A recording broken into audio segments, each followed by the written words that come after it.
આદરિયાણા ડોડિયા ભવનભાઈ નારાયણભાઈ જણાવે છે આગેવાન તરીકે કે આદરિયાણાની અંદર જે ગામની અંદર પંચાયતે ઠરાવો કરી અને 50 વર્ષથી જે લોકોને આપેલા છે, હવે 50 વર્ષથી જે આપેલા છે તે વાળાવાળોલિયાને પંચાયતે એકતરફી રદ કરી ખોટી રીતે અને શ્રીમંત લોકોને લાભ આપી અને એક નાના ખેડૂત કે જેને 10 જ વીઘા જમીન છે, ઘર સાંકડું નાનું છે,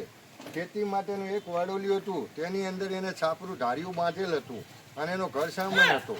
એક તરફી તોડી નાખ્યો અને ગામનું બીજું દબાણ 10 વર્ષથી અરજી આપી હોવા છતાં બધા ખેડૂતો આખા ગામનું દબાણ જે બિનકાયદેસર છે એમાં કોઈ તોડ્યા વગર એકને જ ટાર્ગેટ કરી અને તોડવામાં આવ્યું. કોઈ પણ ફરજદાર લેન્ડ ગ્રેબિંગનો કાયદેસર કેસ કરે અને કોર્ટમાં કેસ ચાલતો હોય તો એને રાહત આપવાની જગ્યાએ ખર્ચોમાં છે આ એક નાના ખેડૂતને 2 ઘર કરીને મૂક્યો છે, તો આ ખેડૂત એના ઢોર ઢાંખર તેમજ એનો સામાન લઈ અને ક્યાં જાય? તો અમારી મીડિયાકર્મીને વિનંતી છે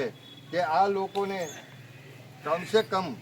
કોર્ટ દ્વારા અથવા તો કાયદેસરની રીતે એને હાલ રહેવા માટે પરિસ્થિતિ એકદમ ખરાબ હોય, ચોમાસું હોય અને આ ક્યાં જાય ઢોર ઢલાક લઈ? આ એક નાનો ખેડૂત આદરણો, મોટા શ્રીમંત ખેડૂતોને વંડા આપી દીધા, પંચાયતે ઠરાવ કરી વાડા આપી દીધા,